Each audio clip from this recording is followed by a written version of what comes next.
दोस्तों नमस्कार, प्रणाम, अभिवादन स्वीकार करें। शुरू करते हैं आज की बड़ी खबरें। मध्य प्रदेश के सभी 52 जिलों की खबरें किसानों के लिए बड़ी खबर है। तो चलिए देखते हैं सारी खबरें विस्तार से। यदि आपको खबरें पसंद आए तो वीडियो को लाइक जरूर करिएगा और इसी प्रकार की खबरों के लिए आप चैनल को सब्सक्राइब कर लें। खबरें पूरी पाने के लिए वीडियो अंत तक जरूर देखिएगा।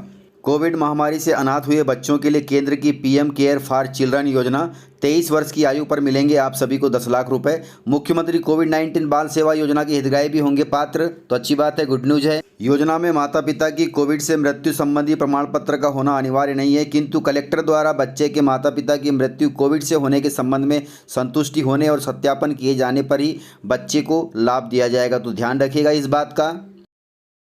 प्रधानमंत्री फसल बीमा योजना घाटे में चल रही है। घाटे में सरकारी कंपनियां हैं, लेकिन प्राइवेट कंपनियों को 70% तक मुनाफा हो रहा है। प्रधानमंत्री फसल बीमा योजना से किसानों को फायदा हुआ या नहीं, लेकिन बीमा कंपनियों के लिए यह योजना फायदे का सौदा साबित हुई है। 5 साल में इन कंपनियों को प्रीमियम के तौर पर 1,26,521 करोड़ रुपए जमा कराए गए, जबकि कंपनियों ने नुकसान के एवज में 87,320 करोड़ रुपए का भुगतान किया। यानी कंपनियों ने लगभग 69% मुआवजे का भुगतान किया और लगभग 31% की बचत की है, जो कि प्राइवेट कंपनियों के लिए फसल बीमा योजना फायदे का सौदा रही है। और किसानों को क्या मिला, क्या फ़ायदा हुआ, आप सभी जानते हैं। आंकड़े बताते हैं कि फसल नुकसान होने पर किसानों ने 92,954 करोड़ रुपए का क्लेम किया था, लेकिन उन्हें भुगतान 87,320 करोड़ रुपए का किया गया। यानी दिसंबर 2020 तक किसानों का क्लेम 5,724 करोड़ रुपए नहीं दिया गया, जो कि बहुत गलत है। फिर भी सरकार वसूली कर रही है। पीएम किसान, अगर आपने भी लिया है बीबी के नाम से पैसा तो लौटाना पड़ेगा। सरकार पूरी सख्त है। सरकार किसानों के पास नोटिस भेजने लगी है। आप सभी सावधान हो जाइएगा। पीएम किसान सम्मान निधि स्कीम के तहत गलत तरीके से किस्त उठाने वालों की अब खैर नहीं है। उत्तर प्रदेश में ऐसे किसानों की वसूली की प्रक्रिया शुरू हो गई है और यह देश के सभी जिलों में काम चल रहा है। देश में अपात्र किसानों की सूची कृषि विभाग को भेजनी शुरू हो गई है। विभाग ने इन अपात्र किसानों को नोटिस जारी करना शुरू कर दिया है।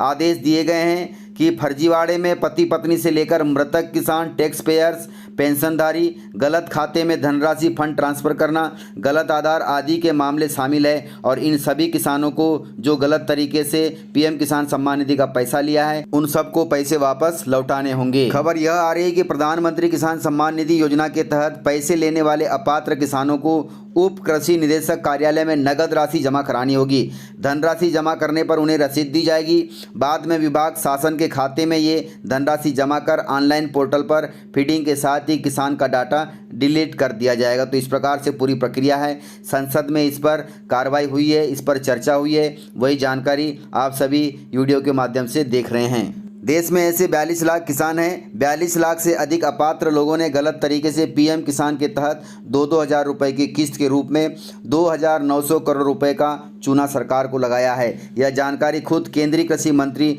नरेंद्र सिंह तोमर ने संसद में एक सवाल के जवाब में दी थी। तो ध्यान रखिएगा, सावधान हो जाइएगा। आपके पास भी नोटिस आएगा यदि आपने गलत तरीके से किसान सम्मान निधि का पैसा लिया है। तो आपको बताते चले कि पीएम किसान सम्मान निधि की अगस्त-नवंबर 2020 की किस्त करीब 9 करोड़ 80 लाख से अधिक किसानों के खातों में पहुंच चुकी है। हालांकि पीएम किसान पोर्टल पर दिए गए आंकड़ों के मुताबिक इस योजना में रजिस्टर्ड किसानों की संख्या 12 करोड़ 13 लाख से ज़्यादा है। यानी करीब 2.5 करोड़ किसानों के खातों में अभी भी किस्त नहीं पहुँची है, जो कि बहुत गलत है और यह अपात्र किसान ही हो सकते हैं। अब सरकार को यह अपात्र किसान पैसा लौटाएंगे, उसके लिए सूचना जारी हो गई है।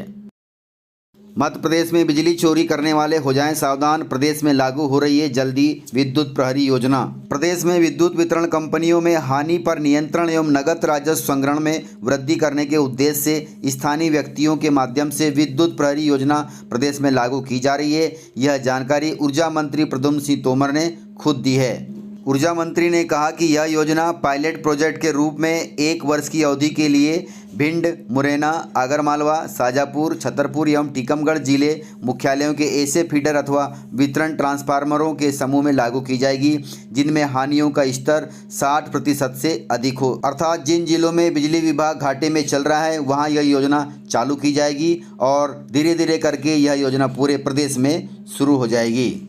योजना के परिणामों का विश्लेषण करने के बाद सभी कंपनियों के क्षेत्रांतर्गत और ज़रूरत के मुताबिक योजना का विस्तार किया जाएगा।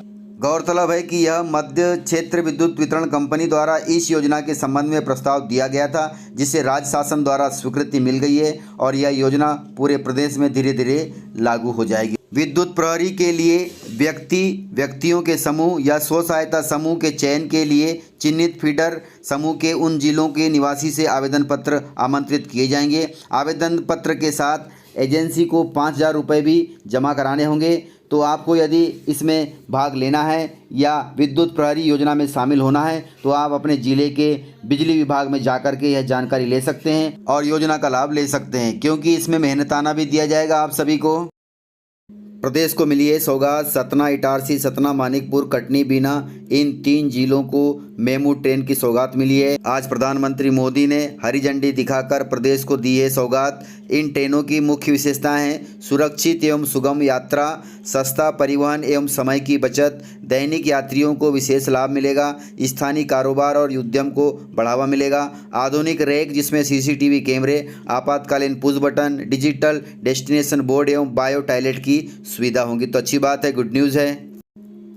वहीं प्रदेश में विधानसभा मानसून सत्र खत्म हो गया है। 4 दिन का मानसून सत्र हंगामे के साथ 1.5 दिन में ही खत्म हो गया। इस पर कमलनाथ जी ने सीएम शिवराज सिंह चौहान पर जमकर साधा है निशाना। तो चलिए देखते हैं पूर्व मुख्यमंत्री कमलनाथ जी को लाइव। संसद चलाना और विधानसभा चलाना सरकार की जिम्मेदारी होती है। विपक्ष से बात करके, तालमेल बना के, बीच का रास्ता ढूंढ के, और जो हमने ध्यान आकर्षण दिए थे, कम से कम 20 ध्यान आकर्षण थे, कोई स्वीकार नहीं। तो करें क्या? हम क्या सजावट के लिए बैठे? और विधानसभा समाप्त हो गई। ओबीसी रिजर्वेशन को लेके भी हमने ओबीसी रिजर्वेशन की बात मैंने उठाई कि इस पर चर्चा कर ले, इस पर भी चर्चा करने को तैयार नहीं। बेरोजगारी पर चर्चा करने को तैयार नहीं। किसान पीड़ित हैं, किसानों का दुख दर्द पर चर्चा करने को तैयार नहीं। कोविड पर चर्चा करने के तैयार नहीं। आज जो बाढ़ आए ग्वालियर चंबल साइड में, उस पर चर्चा करने को तैयार नहीं। तो ऐसी सरकार जिसकी आंख बंद है, कान बंद है, उनकी नीयत इससे स्पष्ट होती है। तो इस प्रकार से जानकारियाँ थी। यदि आपको जानकारियाँ पसंद आई हो तो वीडियो को लाइक ज़रूर करिएगा और वीडियो को ज़्यादा से ज़्यादा अपने दोस्तों में शेयर करें ताकि वे भी जानकारियों से अपडेट रहें और जानकारियों का लाभ ले सकें। तो आज के वीडियो में इतना ही। मिलते हैं सर अगले वीडियो के साथ। तब तक के लिए जय हिंद, जय भारत।